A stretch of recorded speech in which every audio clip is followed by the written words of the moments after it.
حسبي ربي جل الله ما في قلبي غير الله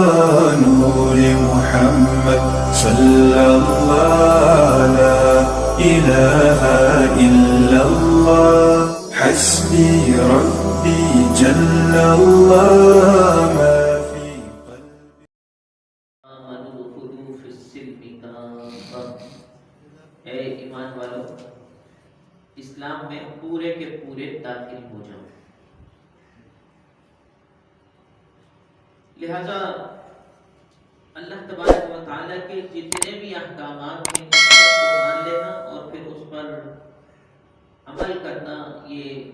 مومن کا شیوہ ہے، اس کی نشانی ہے۔ اسلام لانے کا مطلب ہی یہی ہے کہ آپ اپنی گردن کو رب تعالیٰ کے حکم کے سامنے خم کر دیں، سر تسلیم خم کر دیں، یعنی ماننے کے ساتھ اپنا سر جھکا دیں رب تعالیٰ کی بارگاہ میں۔ آپ اطاعت اور فرمانبرداری اختیار کر لیں، اور اب اس کا مطلب یہ ہوگا کہ اب آپ کے جو بھی مقاصد ہیں وہ رب تبارک و تعالیٰ کے احکام کے تحت ہوں گے، آپ کی جو بھی خواہشات ہوں گی رب تبارک و تعالیٰ کے احکامات کے مطابق ہو جائیں گی۔ لہذا اب انسان کی اپنی مرضی نہیں چلے گی، بلکہ اس کو انہی باتوں پر عمل کرنا ہے جو اللہ اور اس کے حبیب صلی اللہ علیہ وآلہ وسلم نے بیان فرمایا ہے۔ اور دین اسلام کا ایک امتیازی وصف ہے کہ دین اسلام نے ہر ایک کو اس کا حق ادا کیا ہے۔ رشتہ داروں کو فرمایا کہ ان کا حق ادا کرو، مسکینوں کو ان کا حق ادا کرو، راہگیروں کو ان کا حق ادا کرو، تھوڑی دیر کے لمحے بھر کے ساتھی کو اس کا حق ادا کرو۔ لہذا ہمارے لیے لوگوں کے حقوق کی ادائیگی کا باقاعدہ طور پر اللہ تبارک و تعالیٰ نے جگہ جگہ حکم بیان فرمایا ہے، اور بالخصوص حقوق العباد کی ادائیگی میں اللہ تبارک و تعالیٰ نے لازم قرار دیا ہے کہ حقوق العباد کو، بندوں کے حقوق کو ادا کیا جائے۔ دیگر مذاہب جن میں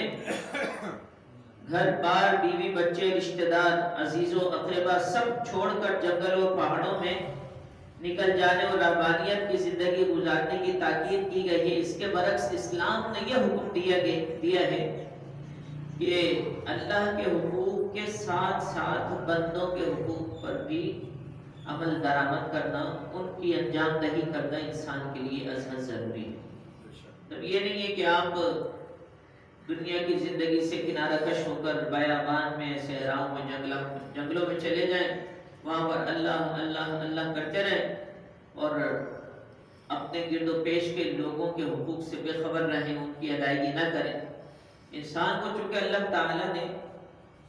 سماجی بنایا ہے، اس کی نوعیت سماجی ہے، معاشرے میں رہنے کی ہے، وہ معاشرے میں رہنا ہی پسند کرتا ہے، اور اس کی فطرت میں اللہ تعالیٰ نے یہ بات رکھی ہے کہ وہ لوگوں کے ساتھ رہتا ہے۔ الوف فرام دا سوسائٹی ہم زندگی نہیں گزار سکتے، لوگوں سے الگ رہ کر زندگی گزارنا انسان کے لیے بہت مشکل ہے، بہت مشکل ہے۔ کوئی نہ کوئی انٹریکشن اس کو کرنا پڑے گا، کوئی نہ کوئی معاملہ اس کو کرنا پڑے گا، لہذا اس کے لیے ضروری ہے کہ وہ سماج میں رہتے ہوئے، معاشرے میں رہتے ہوئے لوگوں کے حقوق کی ادائیگی کا انتظام کرے۔ چنانچہ حقوق العباد میں اللہ تبارک و تعالیٰ نے ہمارے لیے لازم کیا کہ ہم اپنے والدین کے، رشتہ داروں کے، پڑوسیوں کے، اپنے ہمسایوں کے، اپنے غریب مسکین رشتہ داروں کے، اپنے امیر غریب جتنے بھی رشتہ دار ہیں گھر میں، ہمارے محلے میں رہنے والے، سب کے ہم حقوق ادا کریں۔ اور یہی اسلام کا امتیازی وصف اور خوبی ہے کہ اس نے ہر ایک کے حقوق متعین کر دیے ہیں، اور ہر ایک پر لازم ہے کہ وہ اپنے ادائیگی، ان فرائض کی ادائیگی میں لگ جائے۔ اہم ترین حقوق العباد میں سے ایک اہم ترین حق جو ہمارے لیے اللہ تعالیٰ نے بیان فرمایا ہے وہ ہے پڑوسیوں کے حقوق، جس سے ہم نے بڑی غفلت برت رکھی ہے۔ رسول اللہ صلی اللہ علیہ وسلم کے ارشاد گرامی ہے کہ جبریل علیہ السلام مجھے پڑوسی کے متعلق مسلسل وصیت کرتے رہے،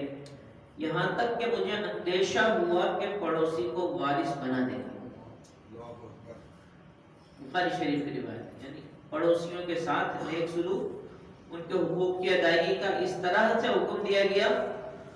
حضرت جبریل علیہ السلام آتے امت کے لیے احکام بیان فرماتے، ان کے متعلق پڑوسیوں کے حقوق کے متعلق اس طرح بار بار تاکید کی گئی کہ رسول اللہ صلی اللہ علیہ وسلم فرماتے ہیں کہ مجھے اندیشہ ہوا کہ پڑوسی کو وراثت میں بھی حق دے دیا جائے گا، اتنی ان کے ساتھ حقوق کی ادائیگی کا حکم دیا گیا۔ نبی پاک صلی اللہ علیہ وسلم نے ارشاد فرمایا، اللہ کی قسم وہ شخص مومن نہیں ہو سکتا۔ آپ نے 3 بار یہ ارشاد فرمایا۔ صحابہ کرام علیہ رضوان نے عرض کی، یا رسول اللہ صلی اللہ علیہ وسلم وہ کون ہے؟ آپ صلی اللہ علیہ وسلم نے ارشاد فرمایا کہ جس کی برائیوں سے اس کا پڑوسی محفوظ نہ رہے، وہ شخص جو ہے نبی پاک صلی اللہ علیہ وسلم نے فرمایا کہ مومن نہیں ہو سکتا۔ تھوڑا سا اگر ہم اس پر غور کریں گے نا، اس پر بہت بڑی ایک ایمان کی خوبی بیان کی گئی ہے۔ ایک طرف حکم ہے کہ وہ مومن نہیں ہو سکتا، دوسری طرف فرمایا کہ جس کا پڑوسی اس کی برائیوں سے محفوظ نہ رہے۔ ایمان کا اور مومن ہونے کا تعلق لوگوں کے ساتھ اچھے رویے اور برتاؤ سے ہے۔ پچھلے جمعے میں نے عرض کیا تھا، اور پچھلا جمعہ عرض کیا تھا کہ وہ بیویوں کے حقوق کے متعلق کچھ نہ کچھ باتیں شوہر کو حقوق کے متعلق بھی لائے تھے۔ تو اسی طرح جس طرح ہمارے ایمان کا تعلق ہمارا اچھا رویہ اور برتاؤ جو ہمارا میاں بیوی کا آپس میں ایک دوسرے کے ساتھ ہے، والدین کے ساتھ ہے، والدین اولاد کا والدین کے ساتھ ہے،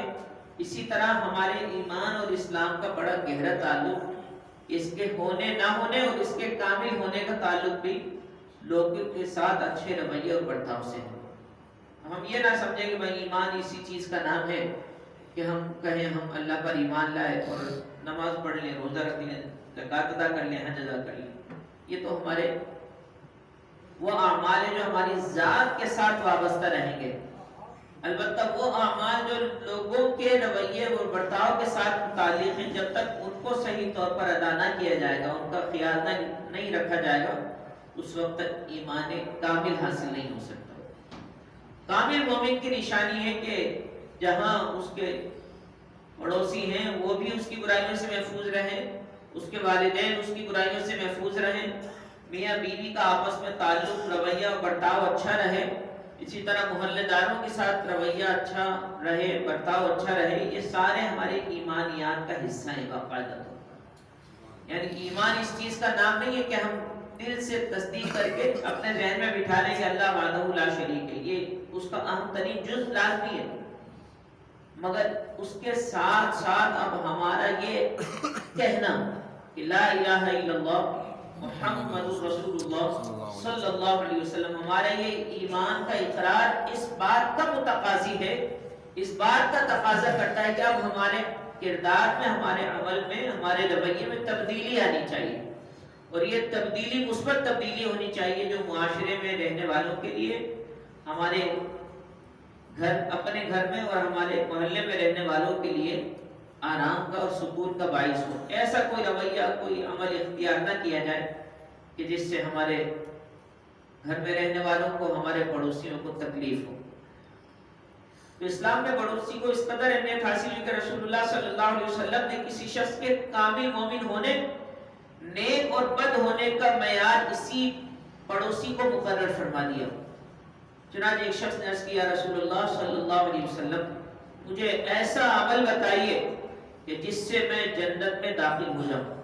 تو رسول اللہ صلی اللہ علیہ وسلم نے ارشاد فرمایا، نیک بن جاؤ۔ سبحان اللہ۔ ایسا عمل ارشاد فرمایا جس سے میں جنت میں داخل ہو جاؤں، تو فرمایا نیک بن جاؤ۔ اب آگے معاملہ دیکھیے حدیث شریف میں کیا آتا ہے، فرمایا نیک بن جاؤ، تو اس نے عرض کی مجھے اپنے نیک بن جانے کا علم کیسے ہوگا کہ میں نیک بن گیا ہوں؟ نبی پاک صلی اللہ علیہ وآلہ وسلم نے ارشاد فرمایا اپنے پڑوسیوں سے پوچھو، اگر وہ تمہیں نیک کہیں تو تم نیک ہو، اگر وہ برا کہیں تو تم برے ہو۔ اللہ اکبر، بڑی بات ہے۔ ایمان نیک ہونے کا معیار رسول اللہ صلی اللہ علیہ وسلم نے پڑوسیوں کو بیان فرمایا۔ پڑوسیوں سے پوچھو بھائی میرا آپ کے ساتھ رویہ کیا ہے، نیک سمجھتے ہیں برا سمجھتے ہیں؟ وہ جو کہیں گے ان کی گواہی آپ کے حق میں مقبول اور معتبر ہے، یعنی ان کے ساتھ اب اس کا مطلب ہرگز یہ نہیں ہے کہ آپ جو ہے وہ اب اگر وہ برا کہیں تو آپ ان کے ساتھ لڑنا شروع ہو جائیں میں کوئی برا ہوں۔ اور یہ یاد رکھیں اگر برا کہنے پر کسی کو واقعی برا لگ گیا تو وہ سمجھ جائے کہ وہ برا ہے، اگر اچھا ہوتا تو برا کیوں لگتا ہے؟ برا لگ گیا، میرے تو جو بڑے ہیں وہ مجھے سمجھایا کرتے تھے یہ بات تھوڑی ہے کہ آپ جو ہے وہ حق بات جو صحیح بات ہے آپ اس کو مان لیں اور اس کے اوپر اپنا جو ہے وہ منفی رویہ اختیار نہ کریں، بلکہ آپ کی اعلیٰ ظرفی تو یہ ہوگی کہ آپ کے ساتھ کوئی برائی بھی کرے تو اس کے باوجود بھی آپ اپنا رویہ مثبت ہی رکھیں، یہ اعلیٰ ظرفی ہے۔ یہ تھوڑی ہے کہ آپ سے جو تعلق رکھے آپ اس سے تعلق رکھیں، جو آپ سے تعلق نہ رکھے آپ اس سے تعلق نہ رکھیں، یہ اخلاق میں شمار نہیں ہوتا، یہ اچھے کردار میں شمار نہیں ہوتا۔ اچھا کردار تو یہ کہ جو آپ سے ناتا توڑے آپ اس سے ناتا جوڑیں، جو آپ کو محروم کرے آپ اس کو عطا کریں۔ سلمن قطعک، جو تم سے ناتا توڑے اس سے ناتا جوڑ لو، وَأَعْطِ مَنْ حَرَمَكَ، جو تمہیں محروم کرے اس کو عطا کرو، وَاعْفُ عَمَّنْ ظَلَمَكَ، اور جو تم پر ظلم کرے اس کو معاف کر دو۔ یہ اچھا معیار ہے، اچھا رویہ کردار ہے ہمارا۔ اعلیٰ اخلاق یہ ہے کہ محروم کرنے والے کو عطا کیا جائے، ظلم کرنے والے سے درگزر کیا جائے،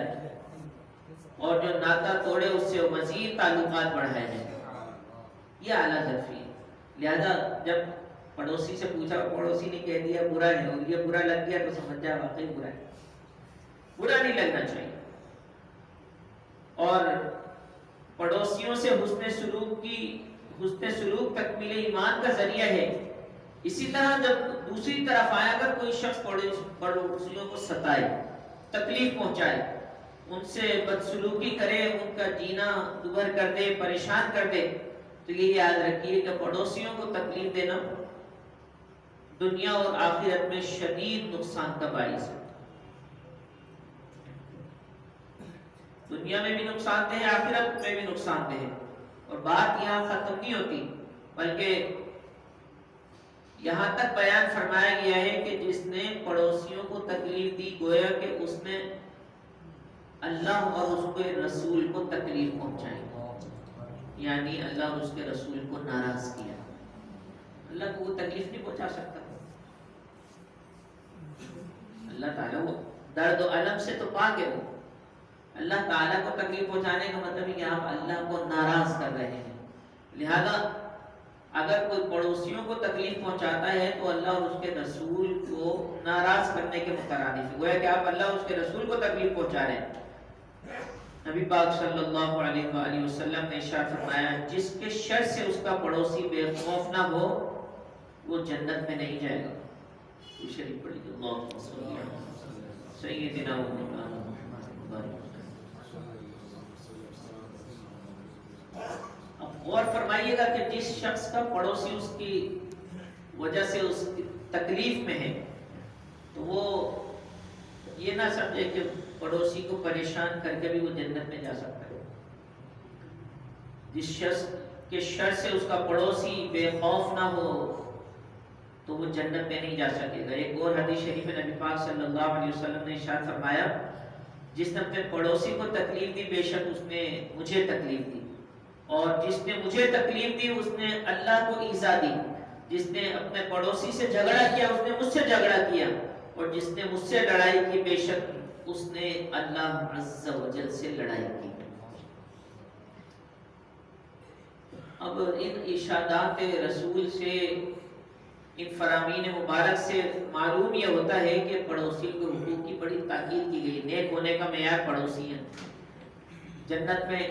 اگر جانا ہے تو پڑوسیوں کو اپنی تکالیف سے محفوظ رکھنا پڑے گا، تکلیف سے ان کو بچانا پڑے گا، ہماری وجہ سے ان کو تکلیف نہ ہو۔ ہمارے یہاں بہت سارے ایسے انداز اپنائے جاتے ہیں کہ جس سے پڑوسی کو تکلیف ہوتی ہے، بہت سارے ایسے انداز اپنائے جاتے ہیں۔ لوگ اپنے گھروں کی تعمیر کر رہے ہوتے ہیں تو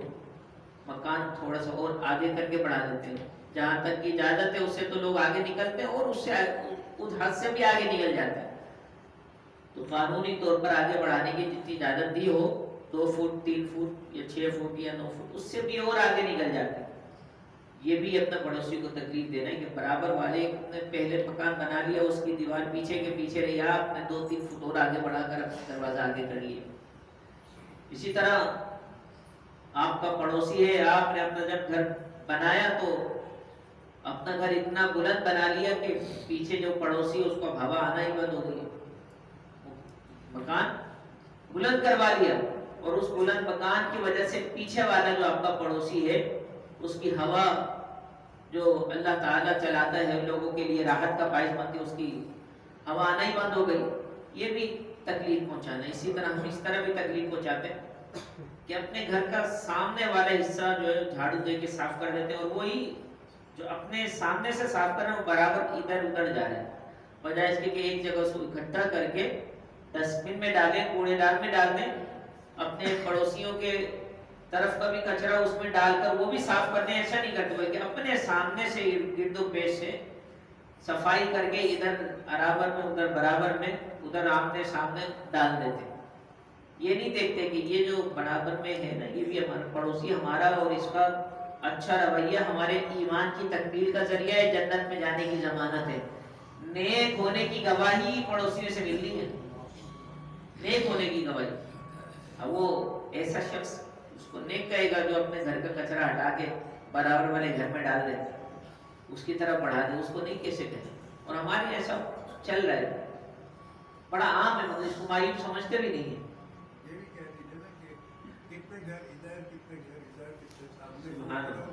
بالکل، یہ پڑوسی کا معیار بھی ہم نے تو برابر والا گھر بنا رکھا ہے نا۔ امام غزالی رحمۃ اللہ تعالی نے باقاعدہ اس کی پوری تفصیل احیاء العلوم میں نقل فرمائی۔ لوگ آپ پڑوسی سمجھتے ہیں ایک گھر کا، ایک دائیں طرف والا گھر 1 یا 2 گھر، بائیں طرف والے 1-2 گھر، بس یہ ہمارے پڑوسی ہیں۔ تھوڑا سا اگر بیچ میں روڈ پر فاصلہ آ جائے نا، روڈ چوڑا ہو تو سامنے والے پڑوسی سمجھتے بھی نہیں نا، اس سے اتنی زیادہ بات کرتے ہیں۔ ہاں پتلی گلی ہے تو سامنے سے بات کرنا پڑ جاتا ہے۔ یہ یاد رکھیں کہ 40 گھر آپ کے دائیں، 40 گھر آپ کے بائیں، 40 گھر پیچھے، 40 گھر آپ کے سامنے، جو بھی علاقہ آ رہا ہے نا یہ سارا آپ کے پڑوسیوں کا علاقہ ہے۔ اللہ اکبر! تو کتنے گھر ہوگا ٹوٹل آپ کے پاس، آپ کے اکاؤنٹ میں، جن کا خیال رکھنا ہے آپ کو؟ 80 160 ہوگا۔ مختلف لوگ بھی ہوں گے، مسلمان بھی ہوں گے، 40 80 80 80 160 8 19 تو باہر طور پر یہ ہمارا پڑوسی ہمارے ایمان کی بھی گواہی دے گا، جنت میں داخلے کا بھی سبب بنے گا، ہمارے ایمان کی تکمیل کا بھی باعث بنے گا، اور ہمارے نیک ہونے کی بھی گواہی دے گا۔ لہذا پڑوسی کو تکلیف نہیں پہنچانا، نہ زبان سے، نہ ہاتھ سے، نہ اپنے طور طریقوں سے۔ اگر آج ہم اپنے اوپر اس مضمون کو لے کر اپنے گریبان میں جھانکیں تو اس سمے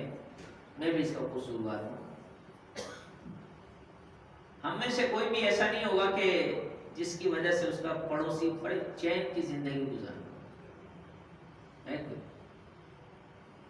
ہمیں تو احساس ہی نہیں ہوتا۔ نبی پاک صلی اللہ علیہ وسلم نے ارشاد فرمایا وہ مومن نہیں ہے، وہ شخص مومن نہیں ہے کہ جو خود تو پیٹ بھر کے سو جائے اور برابر اس کا پڑوسی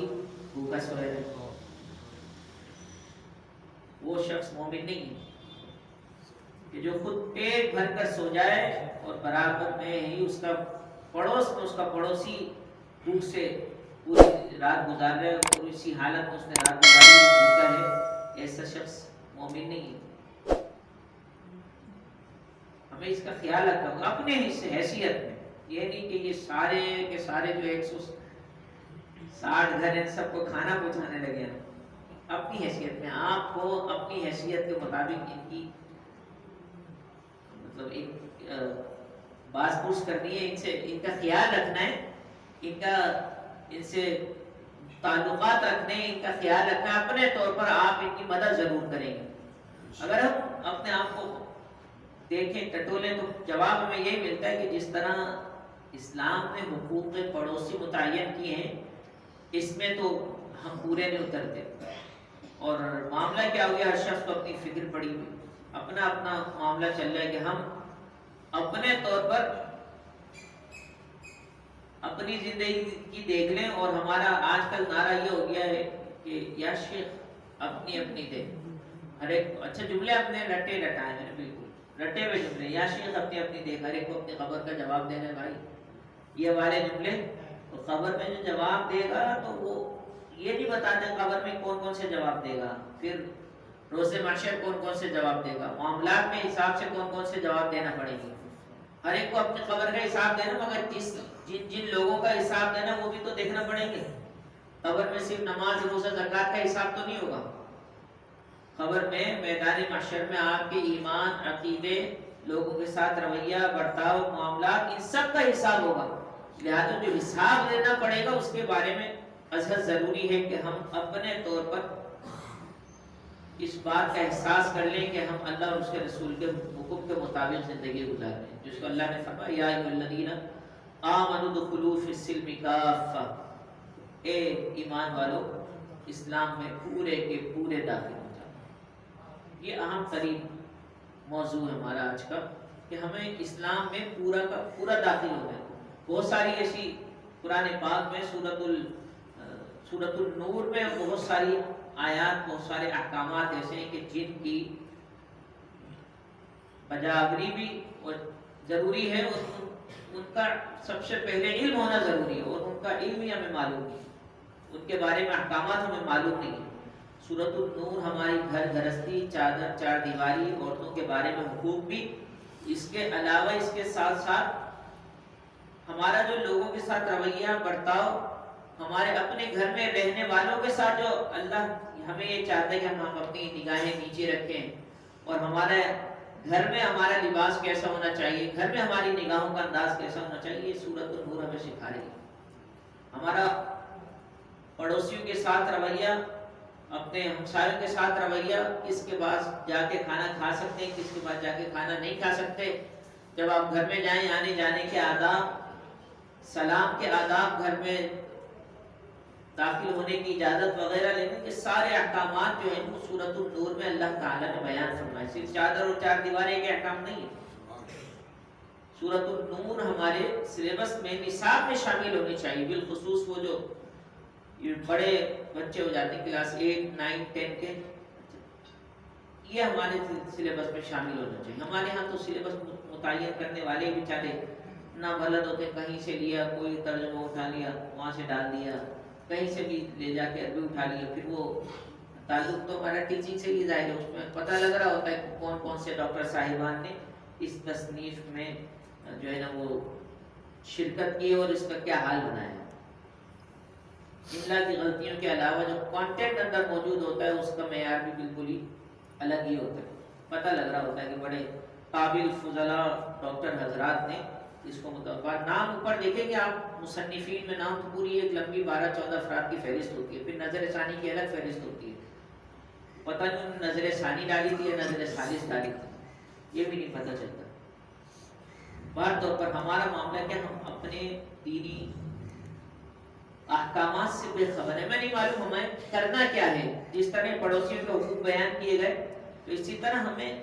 اپنے حقوق معلوم ہونے، اپنے رشتہ داروں کے حقوق معلوم ہونے، پڑوسیوں کے حقوق معلوم ہونے، ان سارے کاموں کے لیے ہمارے لیے ضروری ہے کہ ہم تھوڑا بہت اپنا دینی مطالعہ رکھیں۔ اور میں نے پہلے بھی عرض کیا تھا کہ آپ کے لیے یہ جو مفتی امجد علی اعظمی رحمۃ اللہ تعالی علیہ کی یہ کتاب ہے بہار شریعت، یہ بہترین ہے، عام لوگوں کے لیے بہترین کتاب ہے، اگرچہ اس میں بھی لوگوں کو مشکلات درپیش ہوتی ہیں، بڑی مشکل اردو ہے، حالانکہ اتنی مشکل اردو نہیں ہے، آپ پڑھیں گے تو آپ کو سمجھ آئے گی، اور شروع میں جو چیز مشکل لگ رہی ہوتی ہے آپ اس کو پڑھتے رہیں تو وہ جو لکھنے کا انداز ہوتا ہے نا کسی کا، وہ آہستہ آہستہ سمجھ میں آنے ہی لگتا ہے۔ تو آپ یہ اپنے پاس اس کی بہت سارے حصے ہیں، آپ اپنے لیے پہلا حصہ جو عقائد پر مشتمل ہے وہ لے لیجئے، دوسرا حصہ طہارت کے احکام پر مشتمل ہے وہ لے لیجئے، تیسرا چوتھا یہ نماز کے احکام پر مشتمل ہو یہ لے لیجئے، پانچواں حصہ روزہ صدقات کے بارے میں ہے، چھٹا حصہ حج کے بارے میں، اس طرح یہ مکمل ہو جائے گا تو اس کے بعد پھر آپ نواں حصہ لے لیں جس میں قسم کے کفارے وغیرہ بیان کیے گئے، پھر 16واں حصہ بالخصوص آپ الگ سے اگر پرچیز کر سکتے ہو تو 16واں حصہ اس کے 20 ٹوٹل حصے ہیں، تو 16واں جو حصہ ہے وہ لازمی آپ لے لیں۔ 16ویں حصے میں حظر و اباحت کا بیان ہے، کون سی چیزیں جائز ہیں کون سی چیزیں ناجائز ہیں، اسی میں معاملات کا بھی بھرپور طریقے سے بیان کیا گیا ہے۔ ہمارے جو معمولات اہل سنت ہیں، ایصال ثواب کرنا، فاتحہ، قبور پر جانا، مزارات پہ حاضری کا طریقہ، ادب، سارے اس میں 16ویں حصے میں بیان کیے۔ تو آپ میں سے جن کا بھی یہ ذہن بنتا ہے ان کو چاہیے کہ آج ہی پہلی فرصت میں بہار شریعت کا، کتاب کا نام کیا ہے؟ بہار شریعت، کون سا حصہ ہے لازمی لیتے ہیں؟ 16واں حصہ، وہ تو پہلا، دوسرا، تیسرا، چوتھا، پانچواں، یہ آپ کے عقائد اور عبادات ہو جائیں گے۔ اس کے بعد لازمی 16واں حصہ تو لازمی لے لیں، یہ ہمارے بہت سارے معاملات میں ہماری رہنمائی کرے گی۔ اس کا طریقہ کار کیا ہے دیکھیں، ابھی آپ کو نظر بھی آئے گا، پڑوسی کے حقوق کا یہاں بیان کیے نا، سب سے پہلے آداب، یہ آیات لکھتے ہیں، آیات کا ترجمہ، پھر اس کے بعد احادیث شروع ہو جاتی ہیں، ساری حدیث بغیر کسی تشریح کے، جب وہ تشریح حدیث ختم ہو جائے گی تو اس کے بعد پھر یہ فقہی احکامات شروع کر دیتے ہیں، کون سی چیز جائز ہے کون سی چیز ناجائز ہے۔ اس طرح سے پڑھنے کا انداز بھی مزہ آتا ہے، قرآنی آیات بھی ہوتی ہیں، احادیث بھی ہوتی ہیں، فقہی مسائل بھی موجود ہوتے ہیں، لہٰذا اس اعتبار سے ہمیں اس طرف توجہ دینی ہے۔ اسی طرح ابھی جو اتوار کو ہمارا درس ہونے والا ہے، حضرت علامہ فرات احمد قادری صاحب مدثر اللہ العالی بیان فرمائیں گے، اس میں بھی منتخب احادیث چن کر ہمارے گھریلو، معاشی، معاشرتی، اخلاقی پہلوؤں پر الحمدللہ ہم حدیث سے رہنمائی حاصل کر کے اپنی زندگی کو اور بہتر سے بہتر بنانے کی کوشش کرتے ہیں۔ انشاءاللہ اتوار کو ظہر کی نماز کے بعد درس حدیث ہوگا، اس میں بھی شرکت فرمائیں۔ جو بھی مساجد میں، مدارس میں یہ پروگرام رکھے جاتے ہیں کہ ہم دینی تعلیم حاصل کریں، کچھ نہ کچھ دین کے بارے میں سیکھ کریں، اس میں اپنی حاضری کو یقینی بنائیے، لازمی آئیے۔ اگر ہم نے آج اپنوں تک، اگر ہم نے آج یہ علم خود حاصل نہیں کیا نا تو بعد میں ہمارے بچوں تک یہ علم منتقل نہیں ہوگا۔ اگر اگلی نسلیں ہماری قرآنی احکامات سے بے خبر رہیں گی تو اس کے بعد والی نسلیں تو بالکل ہی الحاد اور لادینیت کا شکار ہو جائیں گی۔ ہماری اس بات کی